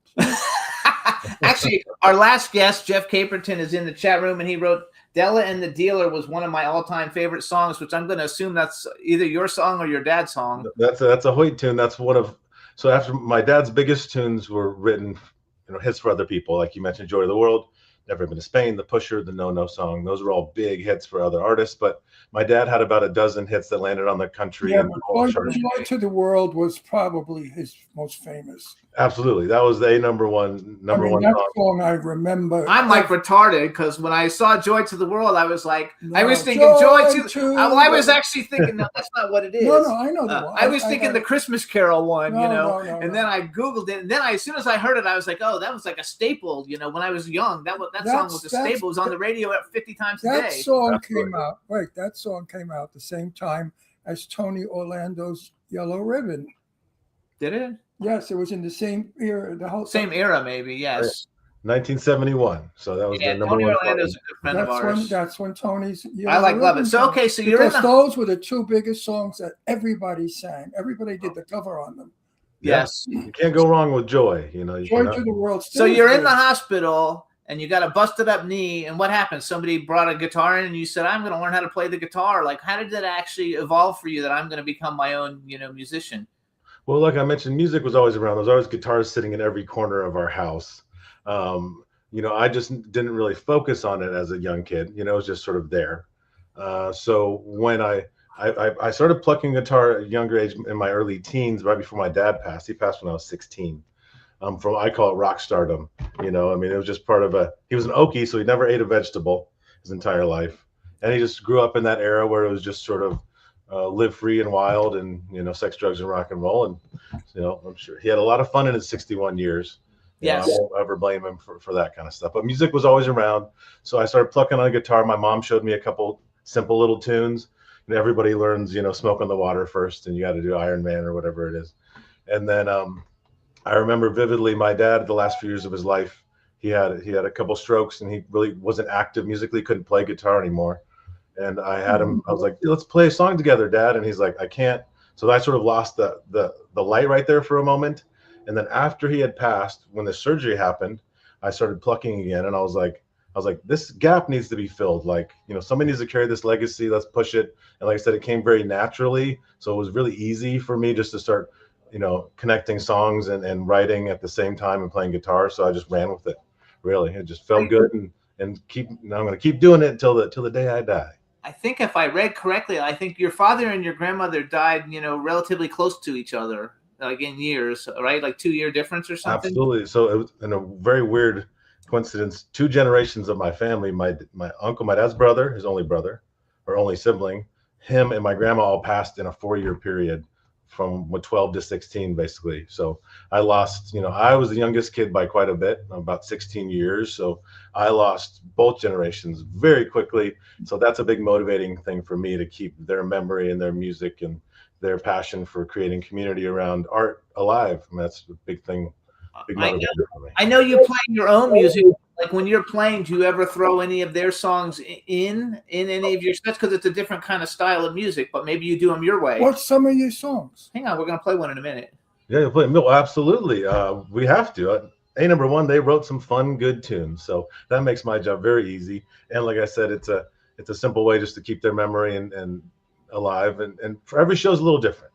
Like if we're doing a theater show, we tell a lot more stories. We give a history of sort of Americana as a genre and the history of the Axton legacy.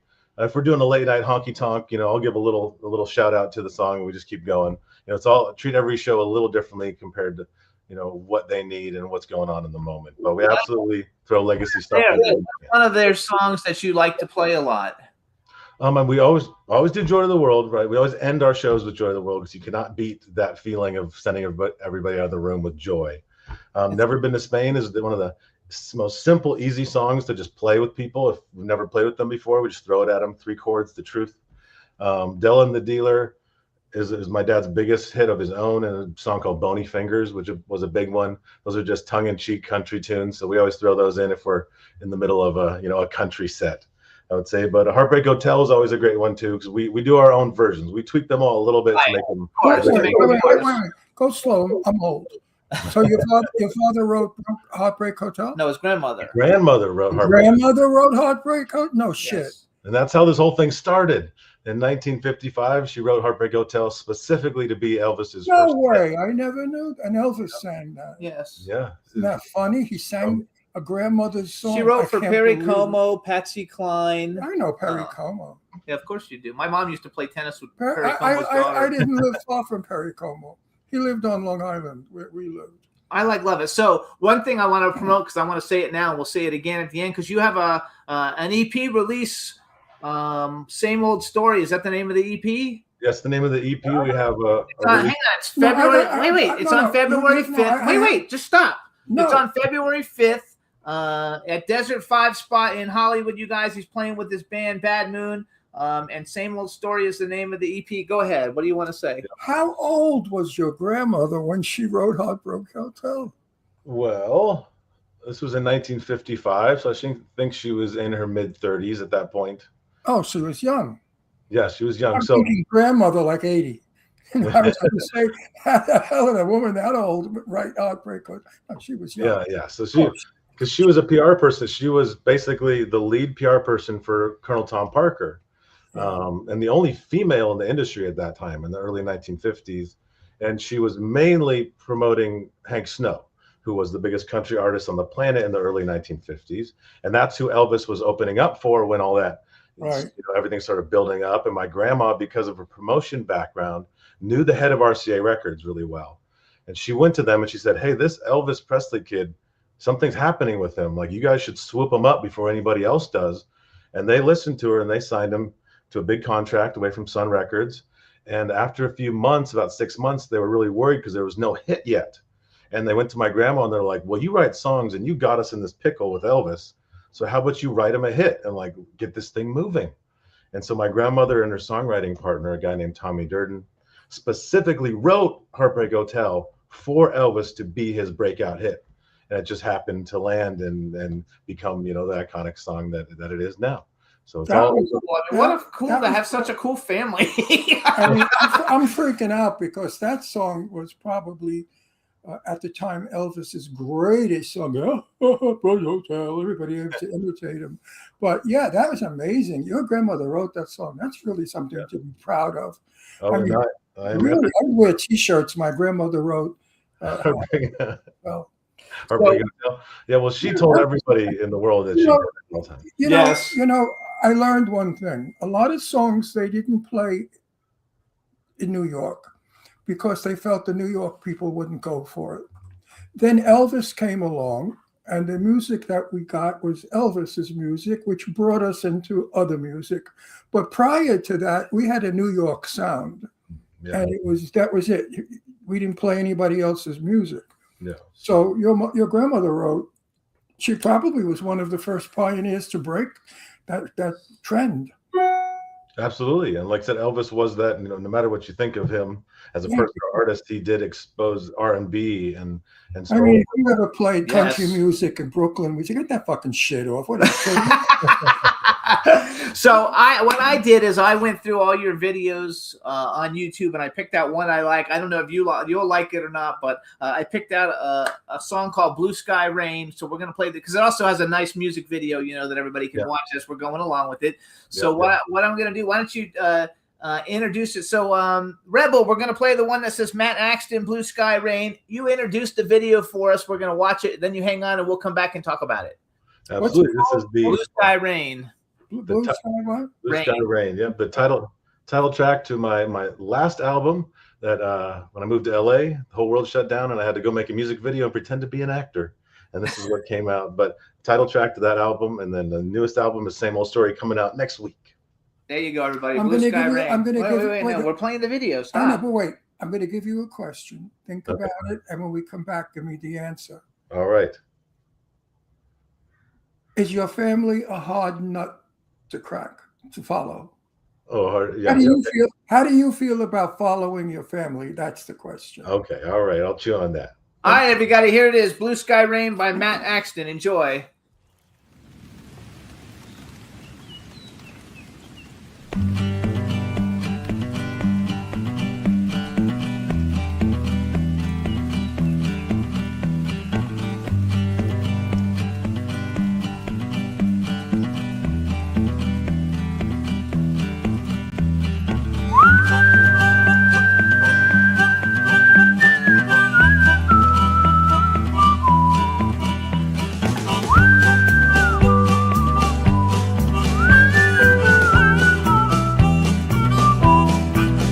There's a blue sky rain rolling over the plain. There's a blue sky rain rolling over the plain, and I could not see it coming. Well, it was Tuesday when she said, I can't love you anymore. One chance is all I need. Come on, one more, baby, please. I will never forget you, no matter what I go through. Because at one time, you were the stars in my sky. There's a blue sky rain rolling over the plain. There's a blue sky rain rolling over the plain, and I could not see it coming. Was a picture perfect romance. It was a quick version of the slow dance. Unique the colors, but the picture unclear. I know where I should be, and baby, it's not here. 'Cause there's a blue sky rain rolling over the plain. There's a blue sky rain rolling over the plain, and I could not see it coming.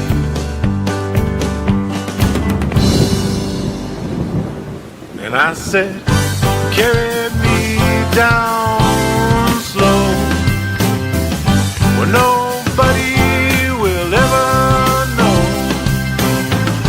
Tell me what you meant when you said I will never let you go, never let you go. I never let you go. I never let you go. I never let you go.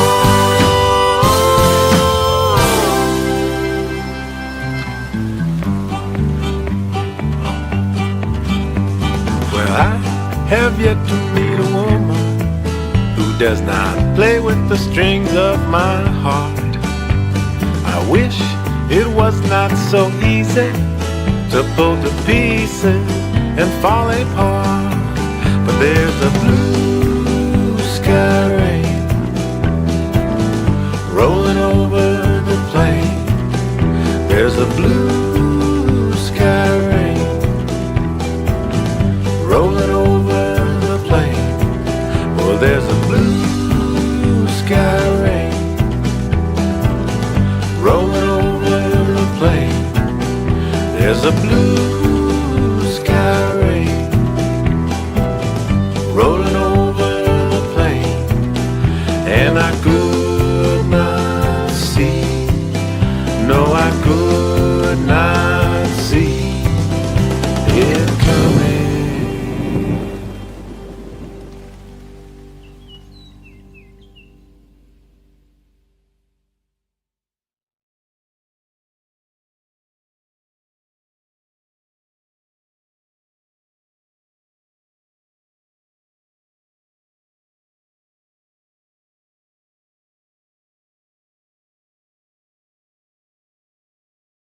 Yay!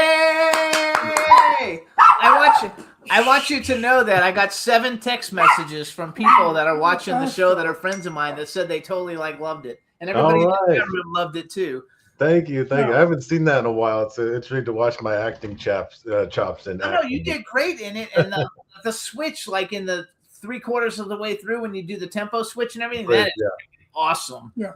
Everyone's scared of bridges. It's funny, at live shows, I warn people, I'm like, we're going to do a bridge in this song. We're going to take a hard left turn. We'll come back though. Don't worry. So I'm glad we can keep that, keep the style going. Not that my opinion counts. Who gives a shit about my opinion?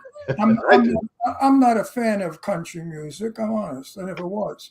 No. But when Patsy Cline sings, I go out walking after me, I flip out. Your song I enjoyed. It's Thank good. you. It's not shit kicking and nauseating.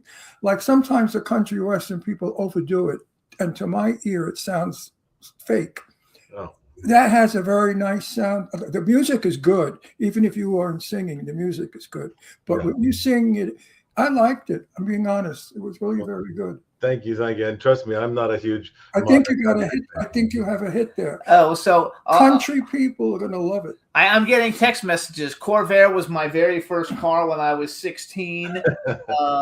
They love the bridge thing though. Everybody loves the bridge thing because nobody does that, and that's one of the reasons why I picked the video too. Because I was like, oh, that is so cool. Nobody does it.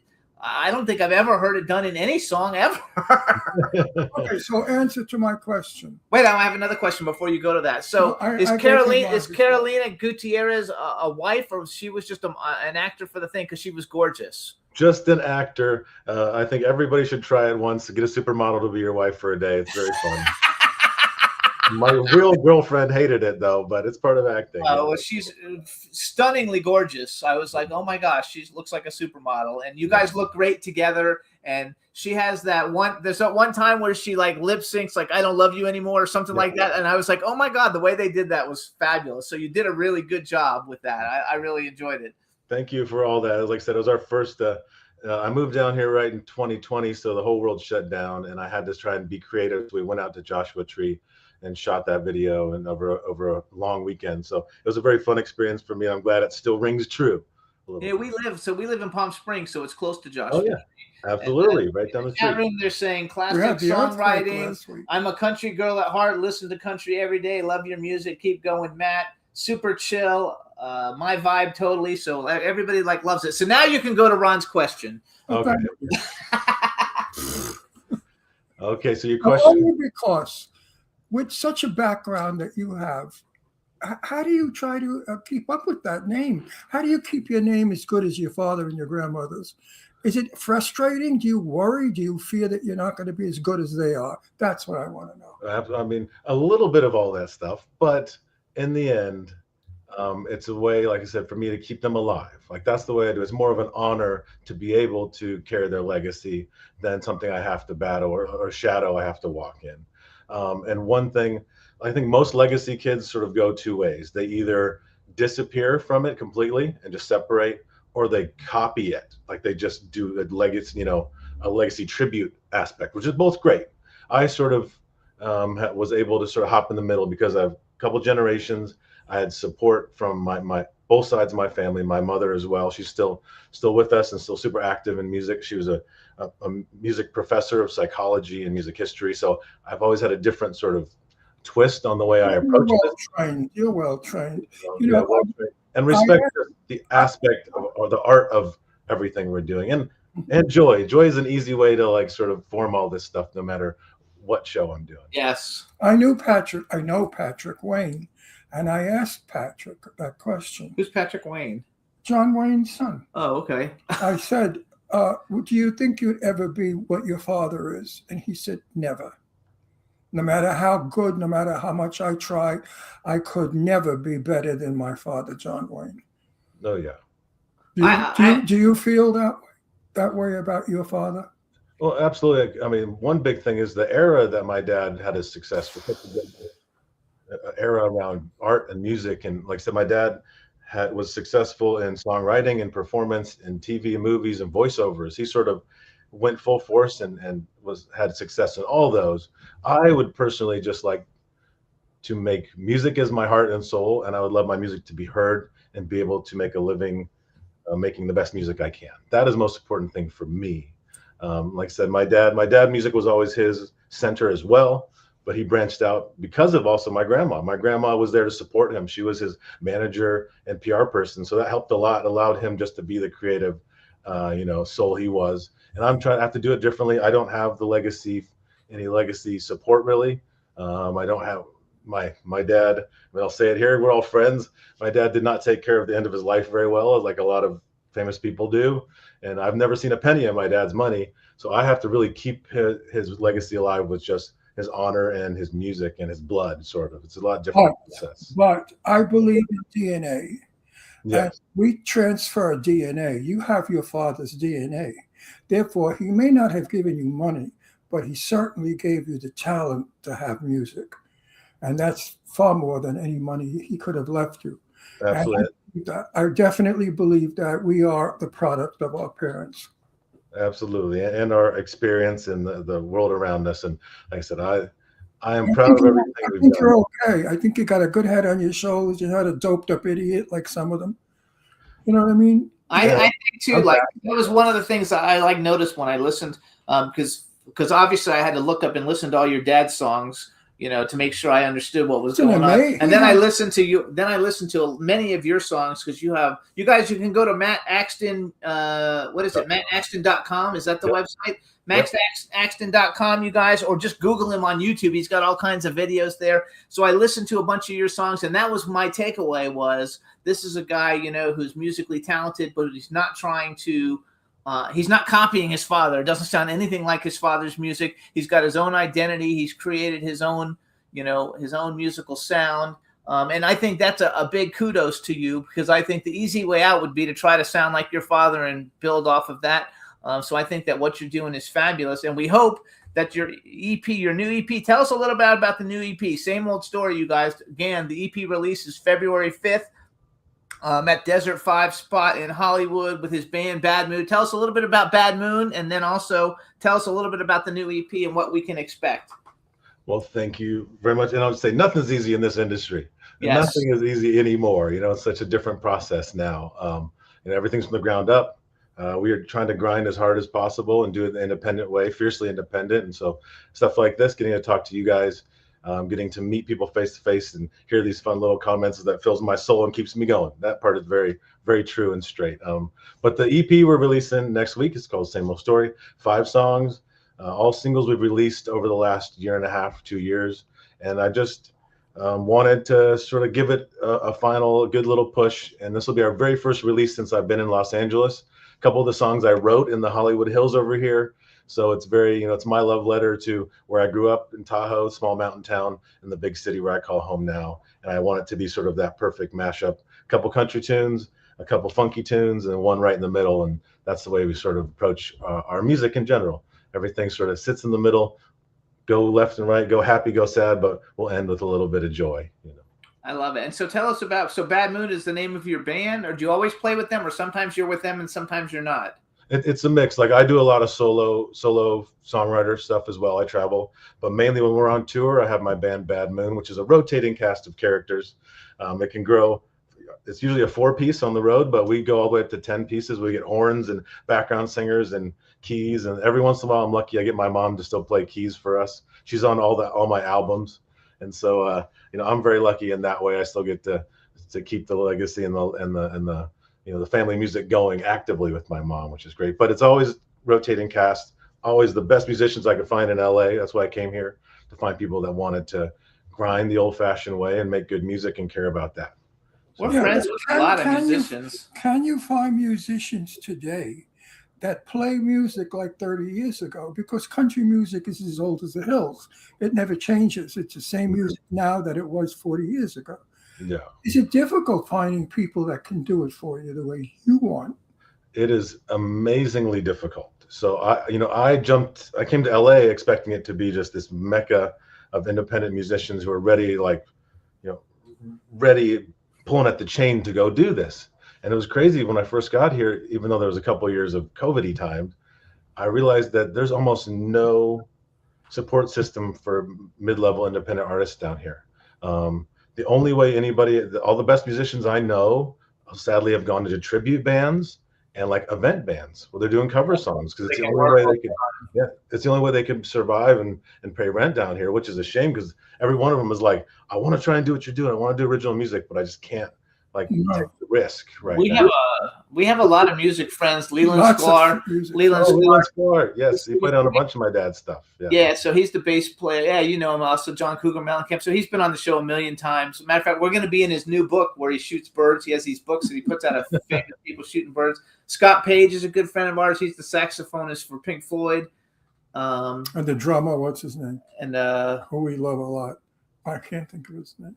The drummer. I don't know, but I love drummers. Actually, we have a lot of drummers on. We've had like the drummer. No, but the one particular. Bobby Blotzer from Rat has been on. I don't know. We have a whole bunch of we like music. So we've had Chicago, Earth, Wind and Fire. And I've asked them that question. Yeah, he asked everybody. They said to me, Ron, music today is not what music was. No, the industry is not. It's completely. Kenny Aronoff. Kenny Aronoff, really. Friend of ours. He is he's the funniest guy. We also have. He's great. We love him. He comes on our Christmas show every year to say hi to everybody. But we've had we've had Kool and the Gang. We've had Lita Ford. We've had a ton of musical artists on the show, and so we're happy to include you and put you on our list of great musicians that have been on the show. You guys can follow Instagram is Matt Axton Music on Instagram. You can follow Matt. His website is mattaxton.com.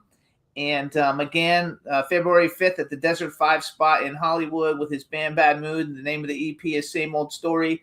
Check out his website. You can watch all his different music videos. And also I want to give a shout out to Matt Chasen. Matt Chasen, who booked this interview and set this whole thing up. Matt is one of the greatest, he's one of the greatest managers and just coolest guys like on the planet.